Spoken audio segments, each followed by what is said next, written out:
জানেন কি, সান্টা ক্লজের পোশাক আগে কখনোই ছিল না লাল সাদা রঙের, বরং ছিল সবুজ।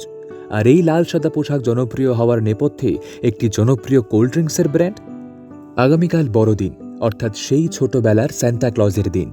কখন স্যান্টা ক্লজ এসে টুক করে মোজার ভিতর যে কোনো পছন্দের ছোট্ট একটা গিফট রেখে যাবে, আর সকালে উঠে স্যান্টা ক্লজের সেই গিফট দেখে আনন্দে সারা বাড়ি মাথায় করব, সেই ছিল আনন্দ।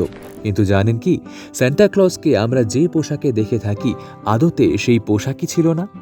বর্তমান তুরস্কের মায়েরা অঞ্চলের ধর্মগুরু ছিলেন সেন্ট নিকোলাস, যার আদলে নেওয়া হয়েছে বিখ্যাত স্যান্টা ক্লজের গল্প।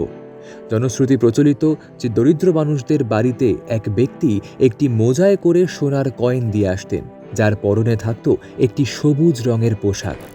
তাহলে হঠাৎ পোশাক বদলে গেল কিভাবে? এর নেপথ্যে একটি বিভারেজ কোম্পানি, যার নাম কোকা কোলা।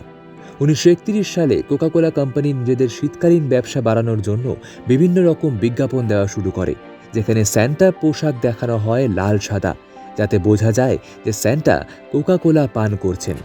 স্যান্টার লাল সাদা পোশাকের বিজ্ঞাপন এতটাই জনপ্রিয় হয়ে যায় যে আজও আমরা স্যান্টা ক্লজ মানেই বুঝি লাল সাদা পোশাক পরা এক ব্যক্তি, যার ঝুলিতে অজস্র উপহার।